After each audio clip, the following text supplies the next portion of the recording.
Comment un homme obsédé par une erreur de calcul a-t-il pu redessiner la carte du monde? Et pourquoi le découvreur d'un nouveau continent est-il mort dans l'oubli et la disgrâce, absolument convaincu d'avoir simplement ouvert une nouvelle route vers l'Asie? L'histoire de Christophe Colomb n'est pas celle d'un voyage mais d'une collision. Une collision si puissante qu'elle a brisé le monde en deux, un avant et un après. L'année était 1492. La poussière de la Reconquista, cette guerre de 7 siècles pour chasser les morts de la péninsule ibérique, retombe à peine sur les rues de Grenade. L'Espagne est unifiée, mais exsangue. Ses trésors sont vides. Ses souverains, Isabelle de Castille et Ferdinand d'Aragon, sont les monarques d'un royaume victorieux mais pauvre. Et pendant ce temps, sur les mers, leur voisin et rival, le Portugal, accumule des richesses inouïes. Les caravelles portugaises longent les côtes de l'Afrique, rapportant de l'or, des épices et des esclaves, se rapprochant chaque jour un peu plus du but ultime. La route maritime vers les Indes est leur trésor légendaire. L'Espagne est prise au piège, géographiquement et économiquement. Pour elle, la voie vers l'Est est défermée. C'est dans ce climat de désespoir et d'ambition frustrée qu'un homme étrange, un Génois obstiné à l'accent étranger, vient hanter les couloirs du pouvoir depuis près de 7 ans. Son nom est Cristoforo Colombo. Il n'est ni un noble, ni un grand soldat, ni même un universitaire réputé. C'est un marin, un cartographe autodidacte, un homme consumé par une seule et unique idée. Une idée que les experts de l'époque jugent folle, voire hérétique. Il prétend pouvoir atteindre l'Est par l'Ouest. Traverser l'immense et terrifiant océan Atlantique, que l'on nomme alors la mer des ténèbres, pour débarquer directement sur les côtes du Cathay et de Tipango, la Chine et le Japon décrits par Marco Polo. Son plan repose sur une série de calculs brillamment erronés. Il a lu les anciens, Ptolémée, marin de Tyr, mais il a choisi les estimations les plus optimistes, les a combinées avec des récits de voyageurs douteux et a fini par obtenir un globe terrestre dangereusement rétréci. Pour lui, la distance entre les îles Canaries et le Japon est d'à peine 2400 000 marins. La réalité est de près de 12 000. C'est une erreur monumentale, une bévue qui aurait dû le condamner au ridicule. Mais Colomb a une foi inébranlable, non pas tant en Dieu qu'en lui-même. C'est un lobbyiste de génie, un homme capable de vendre un rêve avec l'assurance d'un prophète. Il a déjà essuyé le refus du roi du Portugal, Jean II, dont les experts, bien plus compétents, ont immédiatement décelé l'absurdité de ses calculs. Mais l'échec ne fait que renforcer sa détermination. La cour d'Espagne est sa dernière chance. Il y déploie tout son art de la persuasion. Il parle d'or à ne plus savoir qu'en faire, de montagnes de joyaux, de villes aux toits d'or. Il parle de convertir le Grand Khan au christianisme, flattant la ferveur religieuse d'Isabelle. Il agite la menace portugaise, jouant sur la corde sensible de la rivalité nationale. C'est un jeu dangereux. La cour est un nid de vipères, un labyrinthe d'intrigues. Les conseillers du roi se moquent de lui. Les trésoriers lèvent les yeux au ciel à la mention des coups. Mais Colomb a des alliés puissants, des banquiers qui voient en lui un pari risqué mais potentiellement lucratif, des ecclésiastiques influents séduits par sa rhétorique de croisade. Il ne demande pas seulement des navires. Ses exigences sont exorbitantes, presque insultantes. Il veut le titre d'amiral de la mer Océane héréditaire. Il veut être nommé vice-roi et gouverneur de toutes les terres qu'il découvrira. Il réclame 10% de toutes les richesses qui en proviendront à perpétuité. C'est le contrat d'un homme qui se voit déjà comme le souverain d'un empire. Pour les monarques, c'est un pacte faustien. S'il échoue, ils perdent une somme modique et un aventurier étranger. S'il réussit, ils gagnent un empire qui surpassera tous les autres. Épuisés, acculés, ils finissent par céder. Le contrat est signé dans le camp militaire de Santa Fe le 17 avril 1492. C'est un document qui scelle le destin de millions d'êtres humains qui ne se doutent même pas de son existence. La préparation de l'expédition est une épreuve en soi. Trouver des navires est difficile. Trouver des marins prêts à s'embarquer pour ce qui s'apparente à un voyage sans retour l'est encore plus. Le port de Palos de la Frontera d'où il doit partir est peuplé de marins expérimentés mais méfiants. On raconte que l'océan est peuplé de monstres, que l'eau y bout à l'équateur, que les navires qui s'aventurent de trop loin tombent dans le vide. Colomb doit utiliser une combinaison de promesses, de menaces et l'aide des frères Pinson, des armateurs respectés, pour rassembler un équipage 3 navires sont armés. La Santa Maria, une caraque lourde et lente qu'il commandera, et 2 caravelles plus agiles, la Pinta et la Niña. 90 hommes au total. Des marins, quelques officiers royaux pour garder un œil sur lui, un interprète qui parle l'hébreu et l'arabe, au cas où il rencontrerait des descendants des tribus perdues d'Israël ou des émissaires du Grand Khan. Personne ne parle le chinois ou le japonais. C'est un détail qui semble ne préoccuper personne. Le 3 août 1492, 1 heure avant le lever du soleil, la petite flotte lève l'ancre. Elle quitte un monde connu, un monde de certitudes, de cartes imparfaites mais familières. Elle vogue vers le néant. Colomb tient 2 journaux de bord. L'un secret, où il note la distance réelle parcourue chaque jour. L'autre public, qu'il montre à l'équipage, où il minore délibérément les chiffres pour ne pas affoler les hommes. C'est un mensonge nécessaire, le premier d'une longue série. Les jours se transforment en semaines. L'océan est désespérément vide.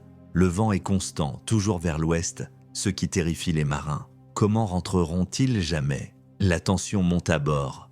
Les murmures se transforment en complots. L'équipage est au bord de la mutinerie.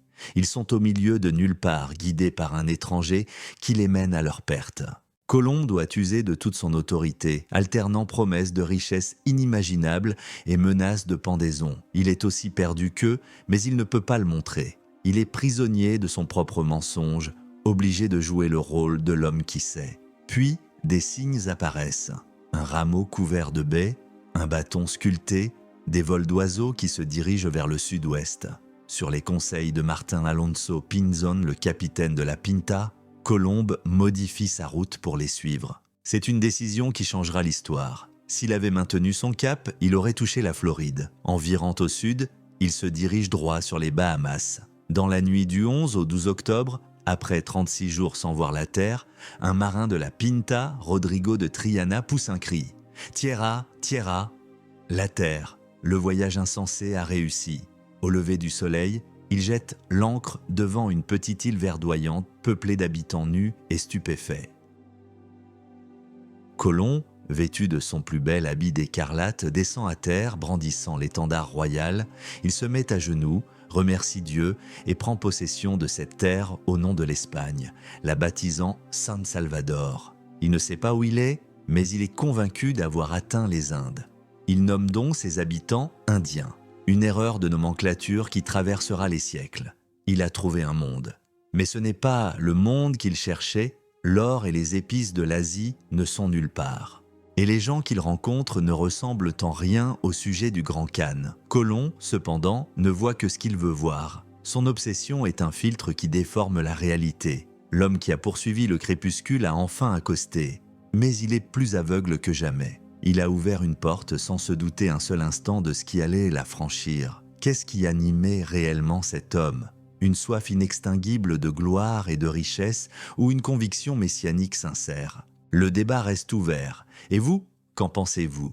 Écrivez dans les commentaires ce qui, selon vous, était son moteur principal. L'ambition ou la délusion ?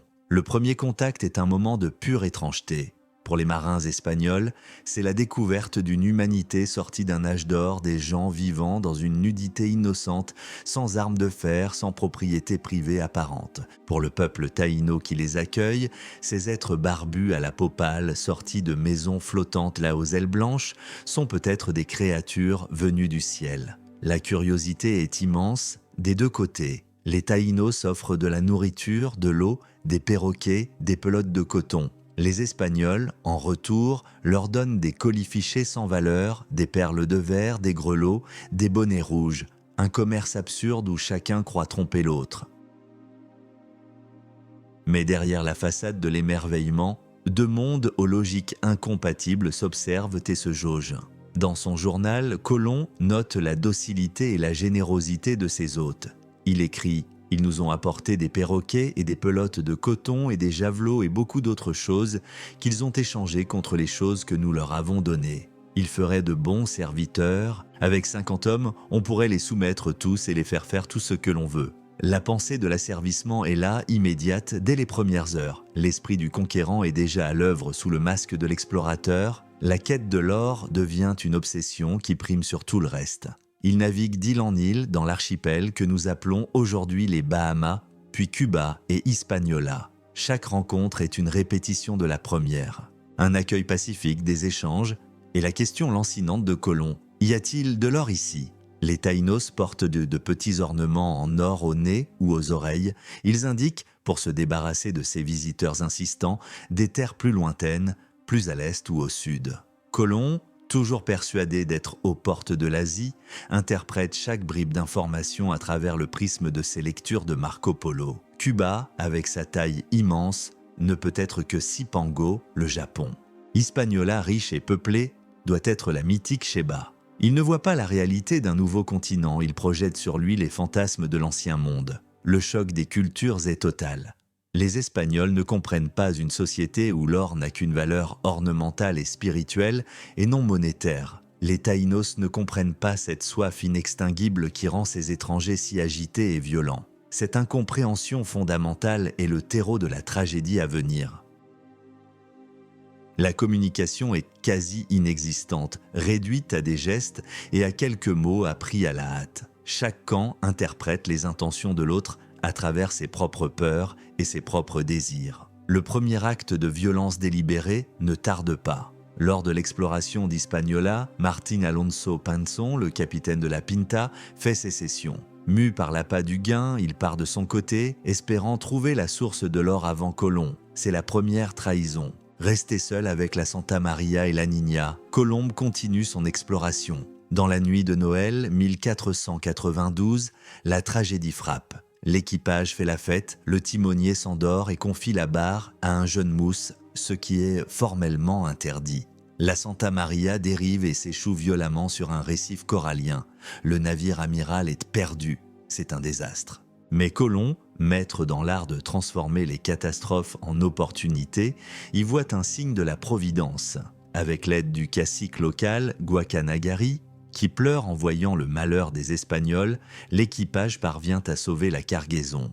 Avec les débris du navire, ils construisent une petite forteresse. Colomb la nomme la Navidad, le fort de la Nativité. 39 hommes sont laissés sur place avec pour mission de collecter de l'or en attendant son retour.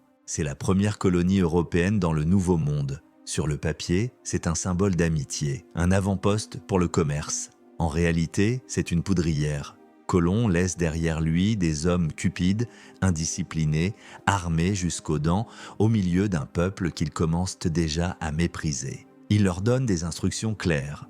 Respecter les femmes, ne pas voler, rester groupés. Des instructions qui seront immédiatement bafouées. Avant de partir, il organise une démonstration de force pour impressionner les Taïnos. Il fait tirer au canon sur l'épave de la Santa Maria, le bruit, la fumée, la destruction. Tout cela est conçu pour inspirer la peur et le respect. C'est un message sans équivoque.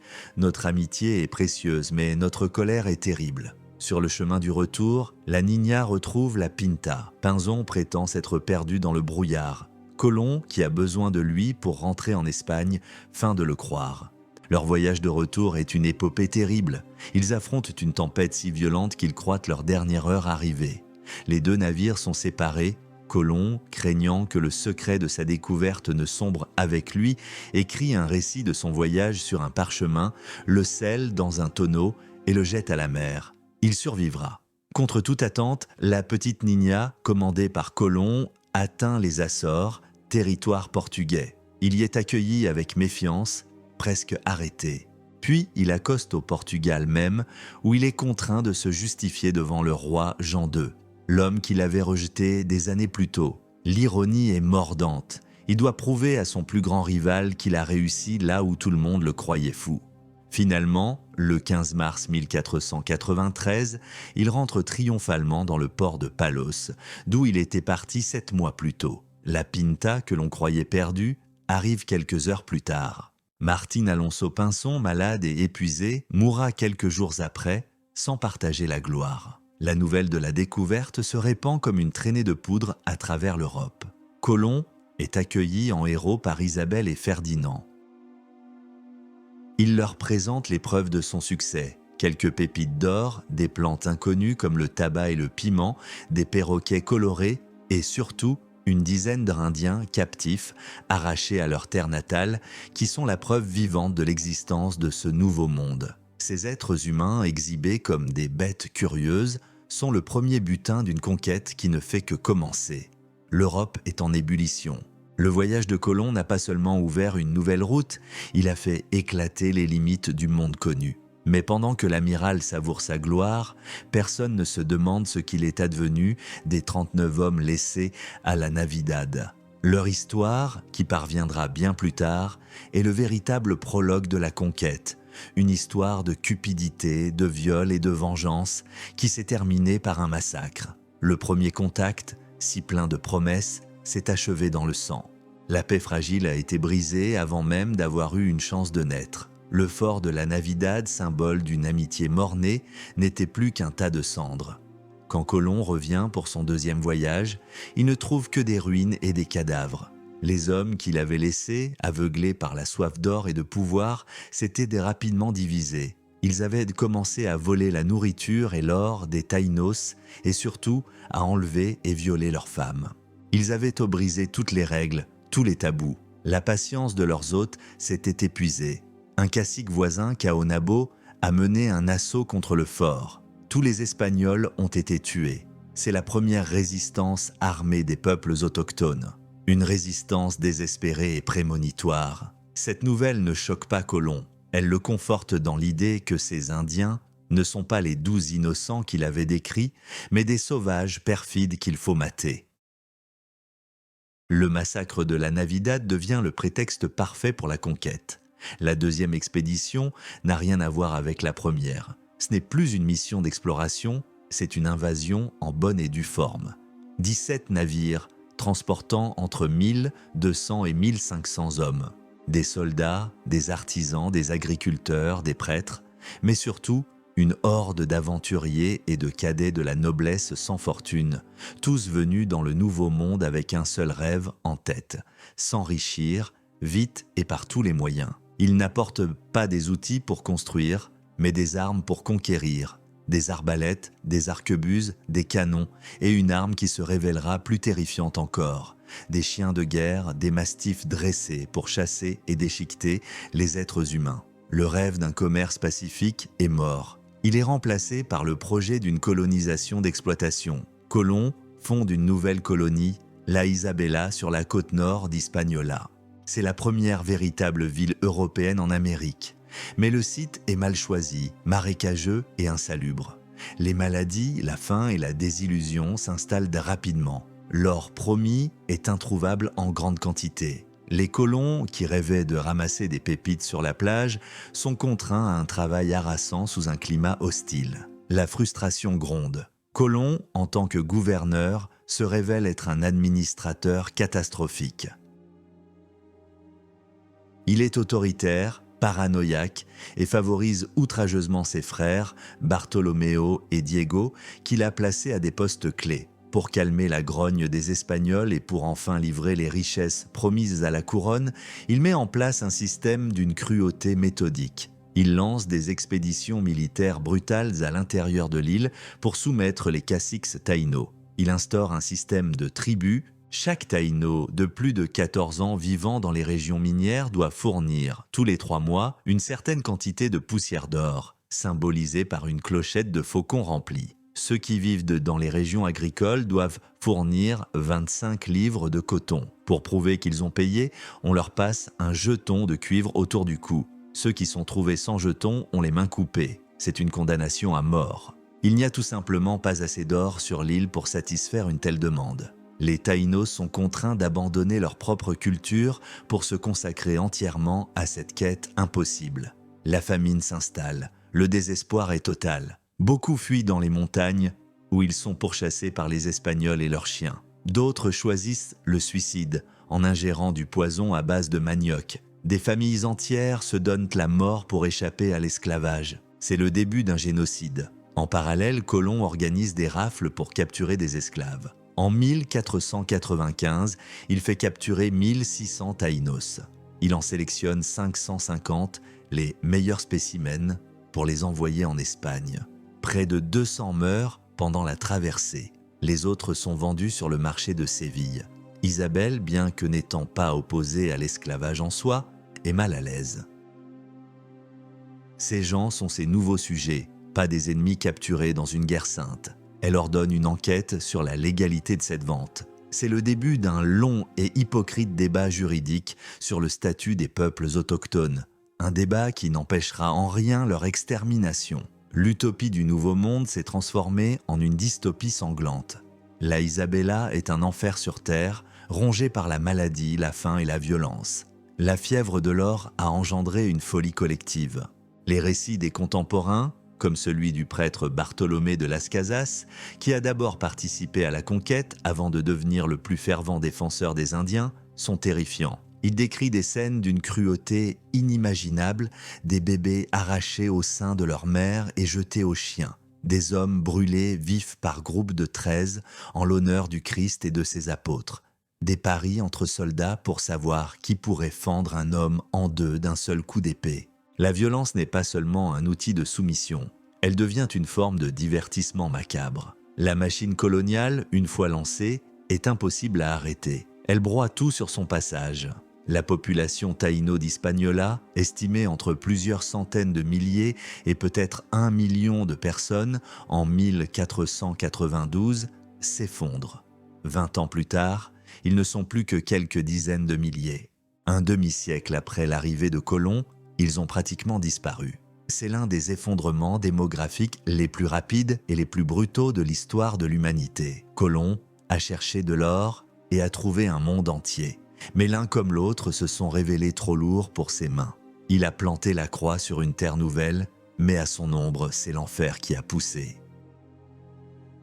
Le paradis qu'il avait cru découvrir était devenu le premier laboratoire de l'exploitation coloniale, un lieu où la cupidité européenne a montré son visage le plus hideux. Le chaos qu'il a semé sur l'île finira par se retourner contre lui. Le paradis promis aux colons s'était transformé en un champ de bataille permanent, non seulement contre les Taïnos qui organisaient des révoltes désespérées, mais aussi entre Espagnols.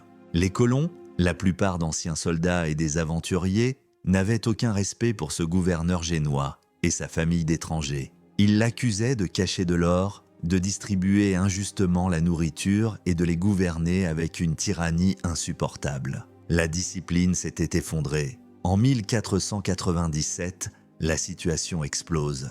Un ancien serviteur de Colomb, Francisco Roldan, prend la tête d'une rébellion. Il rallie à lui près de la moitié des Espagnols de l'île, tous ceux qui sont mécontents, affamés et déçus. Ils accusent les frères colons d'être des tyrans étrangers et se retirent dans l'intérieur de l'île, vivant en hors-la-loi, pillant les villages taïnos et défiant ouvertement l'autorité du gouverneur. Hispaniola est plongé dans une guerre civile. Colomb, revenu de son 3e voyage, se retrouve incapable de mater la rébellion. Son autorité est en lambeaux. L'homme qui a conquis l'océan est incapable de gouverner une petite île. Il est contraint de négocier avec Roldan, d'accepter ses conditions, de lui accorder des terres et le droit d'utiliser le travail forcé des Indiens. C'est l'institutionnalisation du système de l'encomienda, un servage à peine déguisé qui va devenir la pierre angulaire de l'exploitation coloniale espagnole pendant des siècles. Pendant ce temps, en Espagne, les nouvelles qui parviennent d'Hispaniola sont désastreuses. Des colons mécontents, retournés au pays, se plaignent amèrement à la cour. Ils décrivent le chaos, la tyrannie des colons, l'absence de richesses promises. Ils campent devant le palais royal, harcelant les fils de l'amiral, criant « Voilà les fils de l'amiral des moustiques, de celui qui a découvert les terres de la vanité et de la tromperie, la tombe et la misère des gentilshommes castillans. La couronne, qui avait placé tant d'espoir dans cette entreprise, commence à perdre patience. Les coûts de l'aventure sont énormes et les profits quasi inexistants. Pire, le monopole accordé à Colomb empêche d'autres explorateurs plus compétents de prendre le relais. La situation est intenable. En 1499, Isabelle et Ferdinand prennent une décision radicale. Ils nomment un enquêteur spécial, un commandeur de l'ordre de Calatrava nommé Francisco de Bobadilla, et l'envoie à Hispaniola avec les pleins pouvoirs pour rétablir l'ordre. Bobadilla arrive à Saint-Domingue en août de l'an 1500. Ce qu'il découvre dépasse tout ce qu'il avait imaginé. Il trouve des cadavres d'Espagnols se balançant au gibet érigé par Colomb pour mater une récente tentative de sédition. L'île est en proie à l'anarchie et à la haine. Bobadilla n'hésite pas longtemps. Usant de l'autorité que lui ont conférée les rois, il prend le contrôle de la colonie. Il somme Christophe Colomb et ses frères, Diego et Bartolomeo, de se présenter devant lui. L'amiral, qui se trouve alors à l'intérieur de l'île, refuse d'abord de reconnaître son autorité. Il se considère comme le vice-roi, investi d'un pouvoir divin et royal. Mais le soutien lui manque. Les colons, soulagés de voir la fin de son règne, se rallient tous à Bobadilla. Le grand découvreur se retrouve seul et sans pouvoir. Le point culminant de cette tragédie personnelle se joue en octobre. Bobadilla ordonne l'arrestation des 3 frères Colomb. Christophe Colomb, l'amiral de la mer Océane, le vice-roi des Indes, l'homme qui a promis des empires, est mis au fer. Les chaînes sont posées sur ses chevilles et ses poignets. La scène est d'une humiliation suprême. L'homme qui a défié les rois et les océans est traité comme un criminel de droit commun. Il refuse qu'on lui ôte ses fers, déclarant qu'il ne les laissera enlever que sur ordre exprès des monarques qui ont ordonné qu'on les lui mette et qu'il les gardera comme reliques, comme le souvenir de la récompense pour ses services. C'est un geste théâtral, mais qui révèle la profondeur de son amertume et de son orgueil blessé. Le voyage de retour est le miroir inversé de son premier triomphe. Il traverse l'Atlantique enchaîné dans la cale d'un navire. Quand il arrive à Cadix en novembre, la vue de l'illustre découvreur en fer provoque un scandale. L'opinion publique, si prompte à se retourner, est choquée. Les monarques, embarrassés par cette publicité désastreuse, ordonnent sa libération immédiate et le convoquent à la cour. Ils lui présentent leurs excuses, affirmant que Bobadilla a outrepassé ses ordres. Ils lui rendent ses richesses, mais pas ses titres. Jamais plus il ne sera gouverneur. Son monopole est brisé. La porte qu'il a ouverte est désormais grande ouverte à tous les aventuriers d'Espagne. Son rêve de fonder une dynastie de gouverneurs dans le Nouveau Monde est anéanti. Il effectuera un 4e et dernier voyage, une expédition désespérée et pathétique, où il explorera les côtes de l'Amérique centrale, toujours à la recherche du passage vers l'Inde, échouant pendant 1 an sur les côtes de la Jamaïque. Il rentrera en Espagne en 1504, malade, vieilli, aigri, pour mourir 2 ans plus tard dans un quasi-anonymat à Valladolid. Il est mort sans jamais comprendre l'ampleur réelle de sa découverte, persuadé jusqu'au bout d'avoir atteint la périphérie de l'Asie. Son triomphe s'est changé en la plus grande des humiliations, et l'empire qu'il a offert à l'Espagne s'est construit sur les ruines de son pouvoir personnel. La vague qu'il avait déclenchée était devenue un tsunami qui l'a balayé comme tous les autres. Le destin de Colomb est fascinant. Un héros puni pour sa tyrannie ou un visionnaire trahi par une couronne ingrate. Qu'en pensez-vous? Laissez un commentaire et dites-nous ce que cette arrestation représente pour vous. Un acte de justice ou une simple ironie de l'histoire? Pendant que Christophe Colomb, humilié et enchaîné, méditait sur l'ingratitude des rois dans sa prison espagnole, sa découverte avait cessé de lui appartenir. Elle était devenue le catalyseur d'une crise géopolitique d'une ampleur sans précédent, une course effrénée entre les 2 superpuissances navales de l'époque, l'Espagne et le Portugal. La nouvelle de l'existence de terres, à l'ouest, avait mis le feu aux poudres. Le roi Jean II du Portugal, furieux d'avoir laissé échapper une telle opportunité, a immédiatement revendiqué ces nouvelles îles. Il s'appuyait sur des traités antérieurs, notamment le traité d'Alcaçova de 1479, qui accordait au Portugal le contrôle de toutes les terres découvertes au sud des îles Canaries. Selon lui, les terres de Colomb faisaient partie de cette juridiction. La guerre entre les 2 couronnes catholiques donc semblait imminente. Pour éviter un conflit qui aurait été désastreux pour la chrétienté, les monarques espagnols se sont tournés vers la seule autorité capable d'arbitrer un tel différend, le pape. Par chance pour eux, le souverain pontife de l'époque, Alexandre VI, était un Espagnol de la famille Borgia. Il devait en grande partie son élection au soutien de Ferdinand et Isabelle. Il n'allait pas leur refuser une faveur. En une série de bulles papales en 1493, il a tenté de mettre de l'ordre dans le chaos. La plus célèbre de ces bulles, Inter Caetera, est un document qui stupéfie par son arrogance.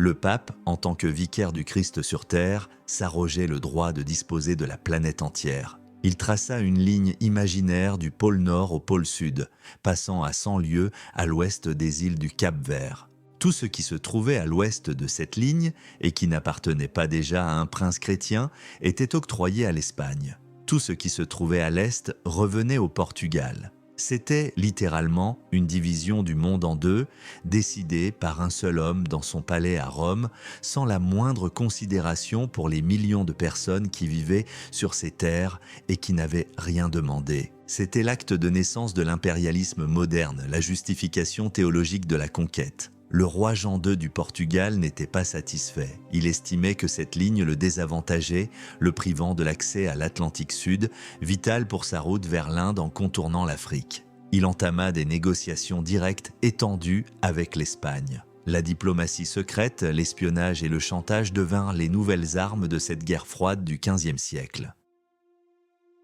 Chaque camp envoyait des espions pour connaître les plans de l'autre, pour voler des cartes, pour corrompre des pilotes. Les cartographes devinrent des acteurs stratégiques aussi importants que les généraux. Le secret des routes maritimes était une affaire d'État. Finalement, le 7 juin 1494, les deux puissances signèrent le traité de Tordesillas. Elles se mirent d'accord pour déplacer la ligne de démarcation papale à 370 lieues à l'ouest des îles du Cap-Vert. Ce simple déplacement de la ligne sur une carte eut des conséquences historiques immenses. Sans le savoir, en poussant la ligne vers l'ouest, les Portugais s'assuraient des droits sur une terre encore inconnue d'eux, une terre qui deviendrait le Brésil. En l'an 1500, l'expédition de Pedro Álvarez Cabral, en route vers l'Inde, dériva bien plus à l'ouest que prévu et accosta sur les côtes brésiliennes. Grâce au traité de Tordesillas, il put en prendre possession au nom du Portugal. Une coïncidence providentielle ou le résultat d'une connaissance secrète et d'une manœuvre diplomatique géniale? Le mystère demeure. Pendant que les diplomates redessinaient le monde, la course à l'exploration s'intensifiait. L'Espagne, libérée du monopole de Colomb, commença à délivrer des licences à d'autres navigateurs. Des hommes comme Alonso de Ojeda, Vicente Yáñez Pinzón, l'ancien capitaine de la Niña, ou Amerigo Vespucci, un marchand florentin dont le nom, par une ironie de l'histoire, finira par désigner tout le continent. Ces expéditions, connues sous le nom de voyages andalous, cartographièrent des milliers de kilomètres de côtes de l'Amérique du Sud, confirmant qu'il ne s'agissait pas d'îles asiatiques, mais bien d'un mundus novus, un nouveau monde. Cette révélation changea tout. La quête n'était plus de trouver un passage vers l'Asie, mais d'exploiter les richesses de ce continent inattendu. Le Portugal, de son côté, ne resta pas inactif. En 1498, Vasco de Gama réussit là où Colomb avait échoué. Il contourna l'Afrique et atteignit l'Inde, ouvrant enfin la route maritime des épices. Cet exploit éclipsa momentanément la découverte de Colomb. Les profits tirés du commerce du poivre, de la cannelle et du clou de girofle étaient des réels, immédiats et colossaux, bien plus que les maigres quantités d'or rapportées des Caraïbes. Mais à long terme, c'est le nouveau monde qui allait bouleverser l'équilibre des puissances. L'aventure personnelle d'un homme s'était transformée en une confrontation mondiale. Le destin de continents entiers se décidait désormais dans les chancelleries de Lisbonne et de Madrid. Une nouvelle ère avait commencé, l'ère de la politique mondiale, où la possession d'un globe terrestre et d'une flotte puissante donnait le droit de s'approprier la planète. La ligne de Tordesillas était plus qu'une simple frontière, c'était un symptôme. Le symptôme d'une vision du monde européenne qui se considérait comme le centre de l'univers et le reste de la planète comme sa propriété légitime. Colomb avait été l'étincelle, mais l'incendie qui ravageait désormais le globe était alimenté par les ambitions impériales, la cupidité des marchands et la bénédiction de l'Église. Une nouvelle race d'hommes allait bientôt déferler sur ce monde fraîchement partagé. Des hommes pour qui la découverte n'était qu'un prélude à la conquête. Colomb n'avait été que le pionnier. Il avait ouvert la porte et derrière lui, un flot d'hommes plus jeunes, plus ambitieux et infiniment plus brutaux s'y est engouffré. L'ère des explorateurs était terminée. L'ère des conquistadors commençait. Ces hommes n'étaient là pas des marins ou des cartographes, c'étaient des soldats professionnels, des vétérans des guerres d'Italie et de la Reconquista, des hommes pour qui la violence était un métier et la cruauté un outil. Ils partaient pour le nouveau monde non pas pour découvrir, mais pour prendre. Leur motivation était simple et se résumait à une phrase célèbre. « Nous sommes venus ici pour servir Dieu et le roi, mais aussi pour devenir riches. » La religion fournissait la justification, la couronne fournissait la légitimité, mais le véritable moteur était une soif d'or pathologique. L'un des plus célèbres et des plus redoutables d'entre eux était Hernán Cortés. En 1519, il débarqua sur les côtes du Mexique avec une petite troupe d'environ 600 hommes, 16 chevaux et quelques canons. Son objectif, conquérir un empire dont il avait à peine entendu parler, l'empire aztèque, une civilisation sophistiquée de plusieurs millions de personnes avec une capitale, Tenochtitlan, plus grande et mieux organisée que la plupart des villes européennes. Sur le papier, sa mission était suicidaire. Mais Cortés était un génie militaire et un manipulateur politique hors pair. Il a d'abord brûlé ses propres navires, signifiant à ses hommes qu'il n'y avait pas de retour possible. C'était la victoire ou la mort. Puis, il a su exploiter les faiblesses internes de l'Empire aztèque. De nombreux peuples soumis par les Aztèques les haïssaient pour leur tyrannie et leurs sacrifices humains. Cortés a forgé des alliances cruciales avec ces peuples, notamment les Tlaxcaltèques, qui lui ont fourni des milliers de guerriers. Il a également bénéficié d'un incroyable concours de circonstances. Selon une prophétie aztèque, le dieu Quetzalcoatl devait revenir de l'Est sous la forme d'un homme barbu à la peau claire. L'empereur Moctezuma II, un homme superstitieux et indécis, a longtemps hésité sur la nature de ces étrangers. Étaient-ils des dieux ou des envahisseurs ? Cette hésitation lui sera fatale. Cortés a marché sur Tenochtitlan, une ville éblouissante construite sur un lac, et a été accueilli sinon comme un dieu, du moins comme un invité de marque. Il a profité de cette hospitalité pour prendre Moctezuma en otage dans son propre palais, gouvernant l'Empire à travers lui. La situation a dégénéré en un bain de sang, connu sous le nom de Noche Triste, où les Espagnols ont été chassés de la ville en subissant de lourdes pertes. Mais Cortés est revenu. Il a assiégé Tenochtitlan pendant des mois. La bataille fut d'une sauvagerie inouïe. Mais l'arme la plus efficace de Cortés n'était pas l'acier de ses épées ou le feu de ses canons. C'était une arme invisible et silencieuse. La variole, un seul esclave africain débarqué avec les Espagnols, était porteur du virus. La maladie, inconnue en Amérique, s'est répandue comme une traînée de poudre parmi les Aztèques qui n'avaient aucune immunité.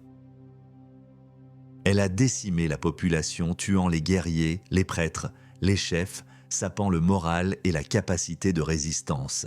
En août 1521, Tenochtitlan, ravagée par la maladie et la famine, est tombée. La ville fut rasée et sur ses ruines, Mexico fut construite. Un empire millénaire avait été anéanti par une poignée d'hommes. Le butin fut immense. L'or des Aztèques commença à affluer en Europe, alimentant les guerres et l'économie du continent. Le succès de Cortés a inspiré des dizaines d'autres conquistadors. Le plus célèbre d'entre eux est Francisco Pizarro. Attiré par les rumeurs d'un autre empire, fabuleusement riche au sud, l'empire Inca, il monta une expédition encore plus audacieuse que celle de Cortés. En 1532, avec moins de 200 hommes, il s'enfonça au cœur des Andes. Il trouva un empire immense, mais affaibli par une récente guerre civile, et lui aussi, déjà frappé par la variole qui avait voyagé plus vite que les conquérants eux-mêmes. Pizarro utilisa la même stratégie que Cortés, la ruse et la terreur. Il attira l'empereur Inca Atahualpa dans un piège dans la ville de Cajamarca. Lors d'une rencontre prétendument pacifique, les Espagnols ont surgi de leur cachette et ont massacré les milliers de serviteurs et de nobles Incas, presque sans armes, qui accompagnaient leur souverain. Atahualpa fut capturé vivant. C'est l'un des événements les plus stupéfiants de l'histoire militaire. Atahualpa, pour sauver sa vie, offrit une rançon incroyable. Il promit de remplir une grande pièce d'or et 2 autres d'argent. Pendant des mois, l'or des temples et des palais de l'Empire Inca a afflué à Cajamarca. C'est peut-être la plus grande rançon jamais payée de l'histoire. Une fois la rançon livrée, Pizarro, ne sachant que faire d'un empereur encore influent, organisa un procès truqué. Atahualpa fut accusé de trahison, d'idolâtrie et d'inceste, est condamné à être brûlé vif. On lui offrit une mort plus clémente, le garrot, s'il acceptait de se convertir au christianisme. Il accepta. Il fut baptisé puis étranglé. La mort de l'empereur décapita l'empire. Privés de leur chef divin, les Incas furent incapables d'organiser une résistance cohérente. La conquête du Pérou fut longue et sanglante, mais la chute de l'empire était inéluctable. L'ère des conquistadors fut une époque de grandeur épique et d'horreur apocalyptique. Le choc des civilisations a été d'une violence absolue. L'acier, les germes et les chevaux ont eu raison de la pierre, de l'obsidienne et des lamas. La conquête du Nouveau Monde n'est pas une saga héroïque, c'est l'histoire d'un braquage planétaire réalisé avec une efficacité et une cruauté qui glacent encore le sang. Les conquistadors n'ont pas seulement vaincu des armées, ils ont brisé des mondes. Mais l'arme la plus puissante qu'ils aient apportée avec eux, bien plus dévastatrice que leurs épées ou leurs arquebuses, était une arme qu'ils ne contrôlaient pas et ne comprenaient même pas. C'était une arme invisible transportée dans leur sang et dans leur souffle. Les premiers navires de colons n'ont pas seulement transporté des hommes et des animaux, ils ont été les vecteurs d'un échange biologique aux conséquences planétaires, ce que les historiens appellent aujourd'hui l'échange colombien. C'est l'histoire de la plus grande catastrophe démographique de l'histoire de l'humanité. Pendant des dizaines de milliers d'années, les continents américains et eurasiatiques avaient évolué de manière isolée. Les peuples, les plantes, les animaux et, surtout, les microbes de chaque hémisphère n'avaient eu aucun contact. Les Européens, au fil des siècles, avaient vécu au contact étroit de leurs animaux domestiques, vaches, cochons, moutons, volailles, qui sont les réservoirs originels de nombreuses maladies infectieuses. La variole, la rougeole, la grippe, la peste bubonique, la diphtérie, la typhoïde, le choléra, toutes ces maladies avaient régulièrement balayé l'Europe, l'Asie et l'Afrique, tuant des millions de personnes, mais laissant les survivants dotés d'une immunité acquise.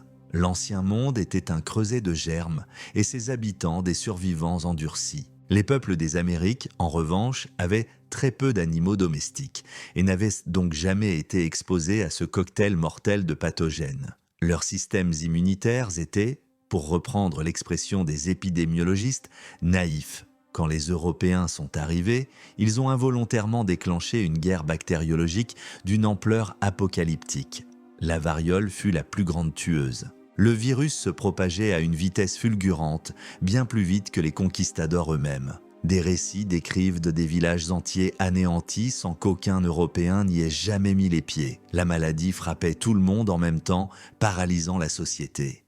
Il n'y avait plus personne pour cultiver les champs, chercher de l'eau ou même enterrer les morts. La faim et la déshydratation achevaient les survivants.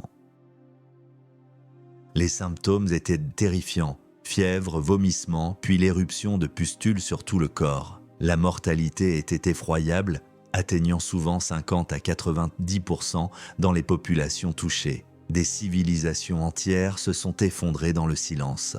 On estime que la population des Amériques a chuté de près de 95% au cours du siècle et demi qui a suivi l'arrivée de colons. C'est un chiffre presque inconcevable. De peut-être 50 ou 60 millions de personnes avant 1492, la population est tombée à seulement quelques millions. C'est comme si 9 personnes sur 10 avaient subitement disparu de la surface de la Terre. Les plus grands conquistadors n'étaient pas des hommes en armure, mais des fantômes portés par un souffle. Cet effondrement démographique a eu des conséquences profondes et durables. Il a facilité la conquête militaire. Des empires comme ceux des Aztèques et des Incas étaient déjà affaiblis et démoralisés par les épidémies avant même l'assaut final. Il a créé un vide immense, un continent vidé de ses habitants, que les colons européens se sont empressés de remplir. Le mythe de l'Amérique comme une terre vierge, une wilderness inhabitée, est né de cette catastrophe.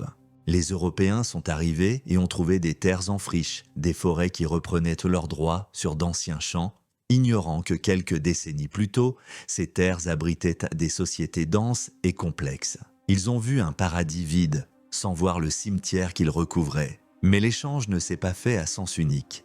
Les Amériques ont aussi exporté leurs propres trésors biologiques vers l'Ancien Monde. La syphilis, bien que son origine soit encore débattue, semble avoir fait le voyage vers l'Europe avec les marins de Colomb, y provoquant une épidémie terrifiante à la fin du XVe siècle.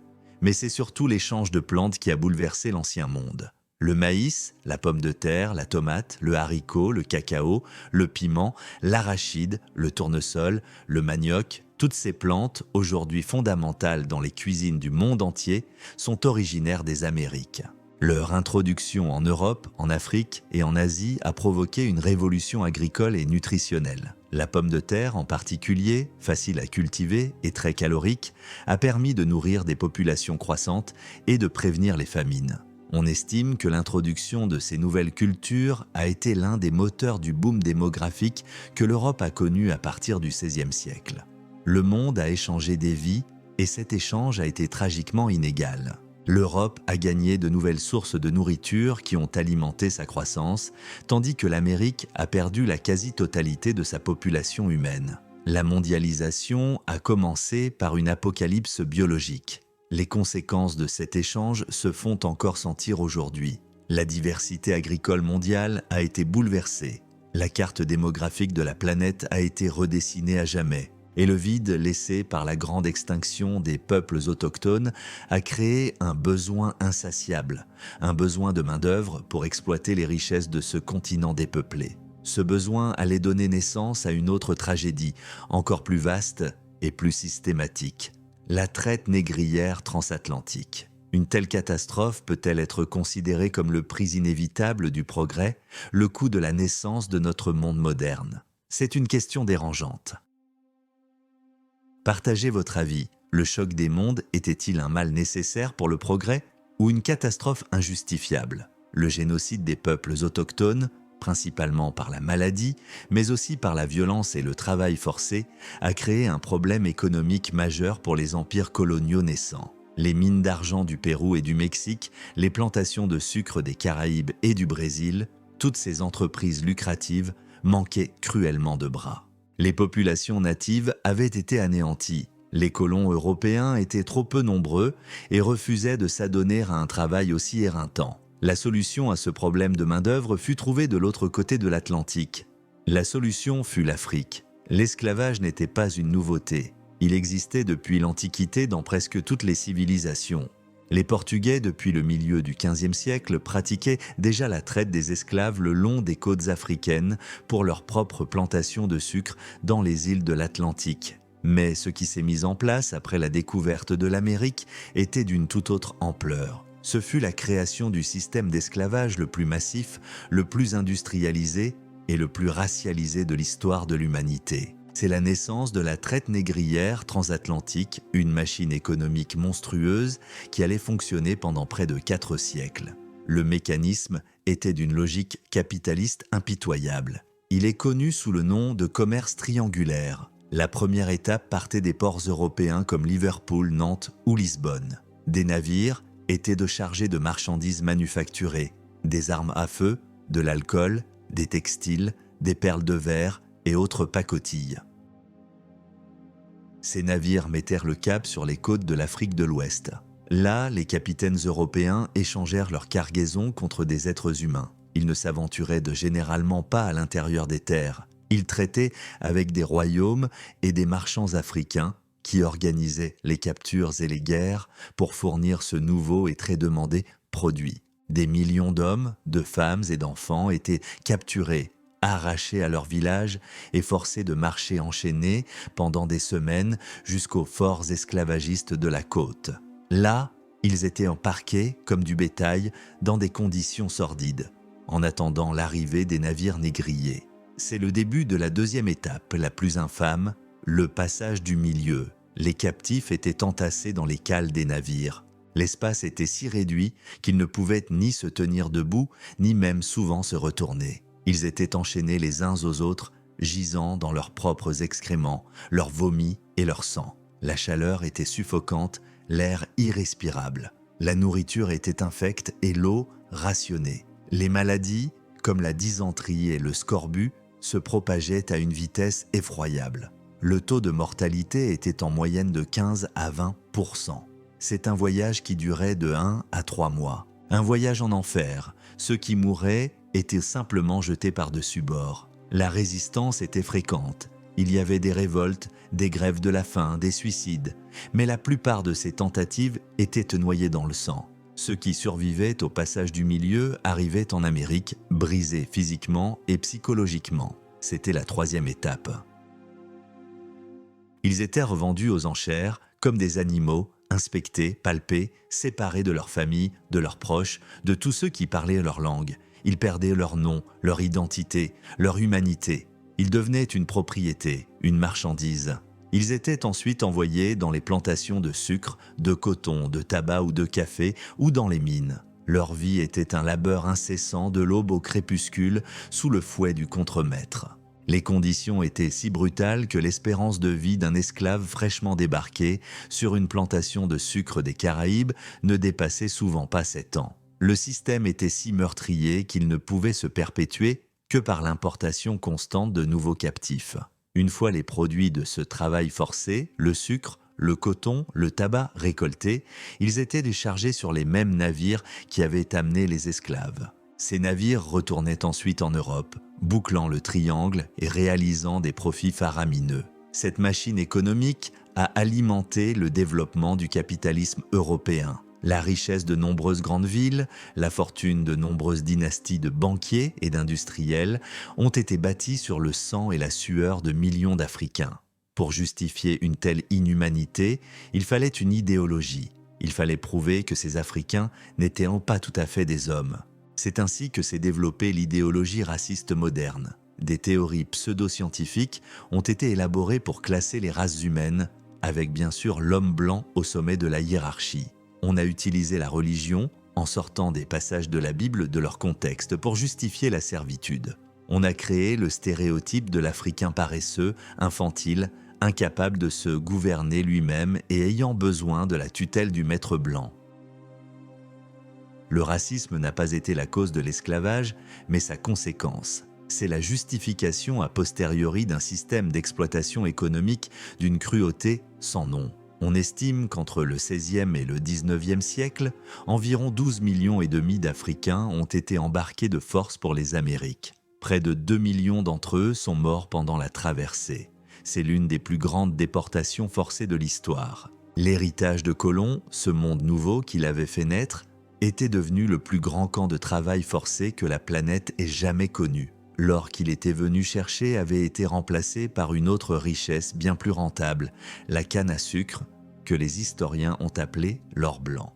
Et pour produire cet or blanc, on a eu recours à ce que l'on a appelé le bois d'ébène. L'économie du Nouveau Monde était une économie bâtie sur des os humains.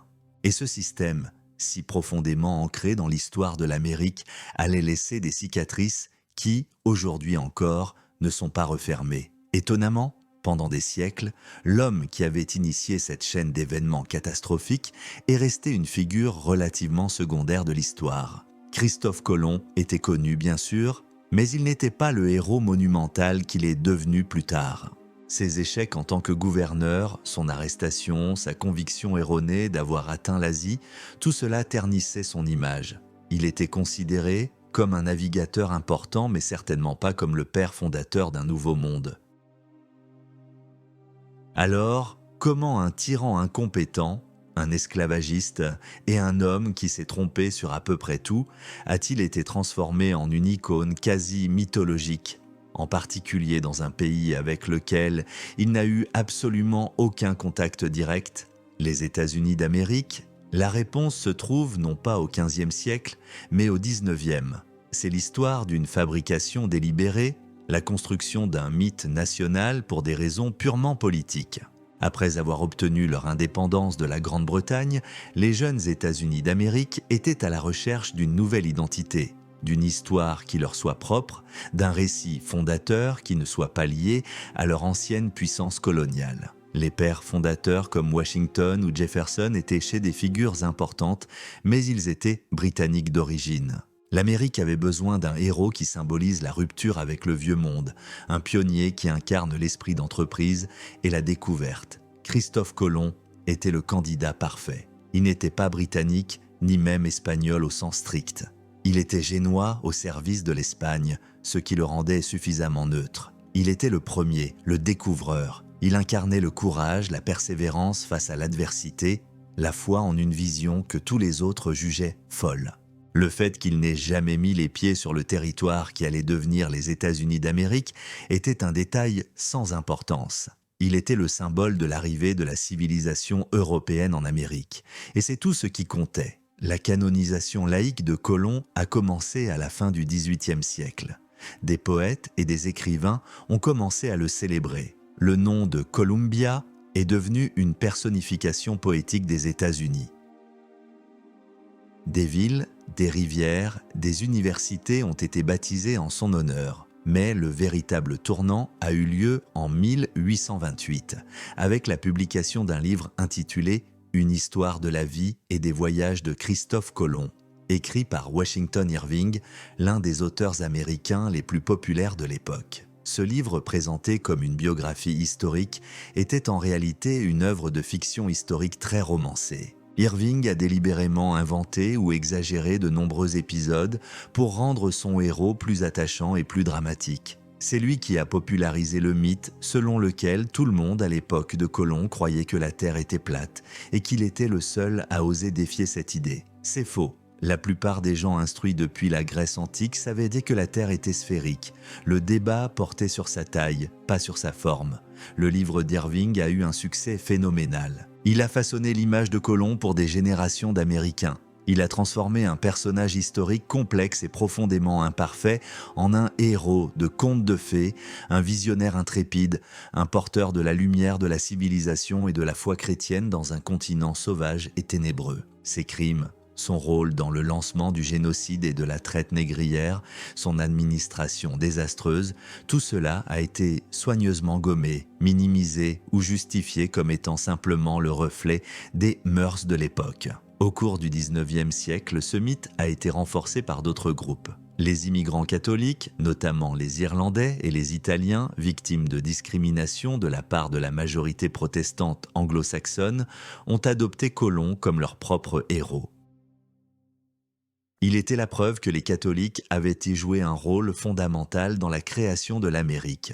En 1882, une organisation fraternelle catholique, les Chevaliers de Colomb, a été fondée pour lutter contre cette discrimination. Ils ont fait un lobbying intense pour que la figure de Colomb soit reconnue au niveau national. L'apothéose de ce culte a eu lieu en 1893 lors de l'exposition universelle de Chicago qui célébrait le 400e anniversaire de son premier voyage. Ce fut une célébration grandiose de la technologie, du progrès et de la puissance américaine, le tout placé sous le patronage de la figure héroïque de Colomb. Peu de temps après, en 1892, le président Benjamin Harrison a fait du 12 octobre une fête nationale ponctuelle. Et en 1937, sous la pression des chevaliers de Colomb et des leaders de la communauté italo-américaine, le président Franklin D. Roosevelt a fait du Columbus Day un jour férié fédéral permanent. Le mythe était désormais inscrit dans le marbre de la loi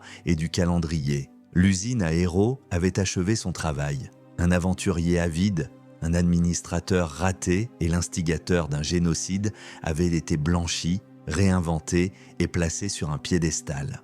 Il était devenu le symbole de l'exceptionnalisme américain, l'incarnation du rêve de conquête d'un continent. Son histoire n'était plus de l'histoire, c'était un mythe fondateur, une histoire commode et réconfortante que la nation se racontait à elle-même. Mais les mythes, aussi puissants soient-ils, sont fragiles. Ils ne résistent pas éternellement à l'épreuve des faits. Et la vérité sur Christophe Colomb et l'ère qu'il a inaugurée commençait lentement mais sûrement à refaire surface. La statue, aussi haute soit-elle, commençait à se fissurer. Pendant la majeure partie du XXe siècle, le mythe de Christophe Colomb, le héros courageux et visionnaire, a régné en maître. Il était enseigné dans toutes les écoles, célébré par des défilés annuels, immortalisé par des centaines de statues et de monuments à travers les Amériques. Il était une figure aussi incontestée que le soleil se levant à l'est. Mais sous la surface de ce consensus apparent, des voix dissidentes commençaient à se faire entendre. Des voix qui avaient toujours été là, mais que personne n'avait voulu écouter. les voix des descendants des peuples qu'il avait rencontrés, asservis et contribué à exterminer. Pour eux, Colomb n'était pas un héros. Il était le symbole du début de la fin, l'incarnation de l'invasion, du vol, du génocide et de siècles d'oppression. Le mouvement pour les droits civiques des années 1960 a créé un climat où les récits historiques dominants ont commencé à être remis en question. Les Afro-Américains, les Amérindiens, les Chicanos et d'autres groupes marginalisés ont commencé à exiger que leur propre histoire, une histoire de résistance et de survie, soit racontée. L'histoire officielle, écrite par les vainqueurs, a été soumise à un examen critique. Des historiens ont commencé à dépoussiérer les sources originales, à relire les journaux de Colomb lui-même, les écrits de Bartolomé de Las Casas, les témoignages archéologiques. L'image d'un Colomb brutal, cupide et tyrannique a émergé, remplaçant peu à peu le portrait hagiographique de Washington Irving. Le 500e anniversaire du voyage de Colomb, en 1992, a été un tournant.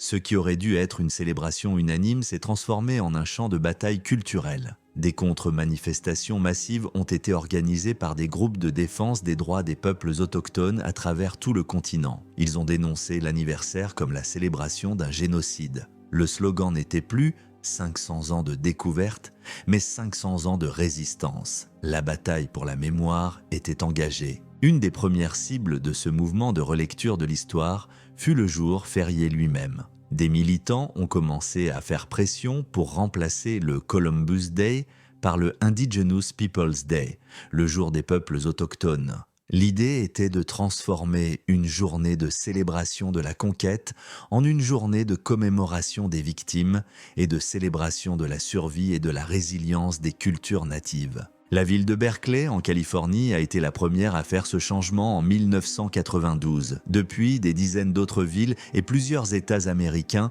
lui ont emboîté le pas. La bataille s'est ensuite déplacée vers l'espace public. Que faire des statues de Christophe Colomb qui trônent dans tant de villes ?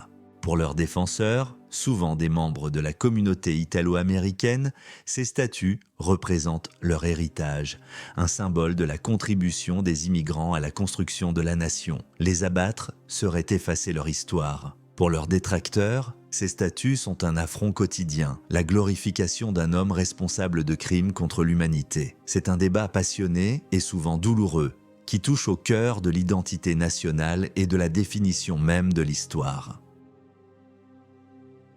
Qui a le droit de décider quel héros nous célébrons ? Une statue est-elle un simple document historique ou un honneur actif que l'on rend à une personne ? Le déboulonnage des idoles a atteint son paroxysme à l'été 2020, dans le sillage des manifestations mondiales de Black Lives Matter après la mort de George Floyd. Dans un mouvement de protestation contre le racisme systémique et les symboles de l'oppression coloniale, des statues de Colomb ont été prises pour cible dans de nombreuses villes américaines et européennes. Certaines ont été décapitées, d'autres taguées, d'autres encore jetées dans des rivières ou retirées par les autorités municipales pour éviter des troubles. Ce n'est pas seulement du vandalisme, c'est une guerre des symboles. C'est une tentative désespérée de reprendre le contrôle du récit historique, d'arracher l'histoire des mains des conquérants pour la rendre à celle des victimes.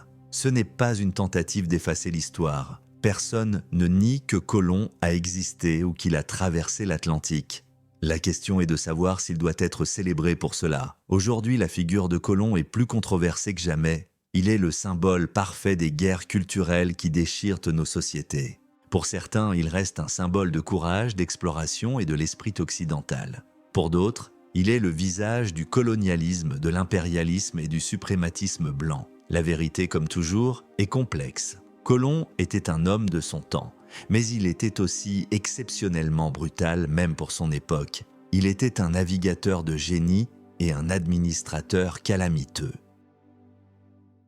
Il a initié une nouvelle ère de l'histoire humaine, une ère de connexion globale, mais il l'a fait au prix d'une destruction et d'une souffrance presque sans égale. L'effondrement de son mythe ne clôt pas le débat, au contraire, il l'ouvre. Il nous force à nous poser des questions fondamentales. Qui écrit l'histoire ? Qui possède le passé ? Et que faisons-nous lorsque les monuments que nous avons érigés se révèlent être les pierres tombales d'autres peuples ? La bataille pour la mémoire de Colomb n'est pas une bataille sur le passé. C'est une bataille pour l'avenir et pour le genre de monde que nous voulons construire sur les cendres complexes et souvent douloureuses de notre histoire commune.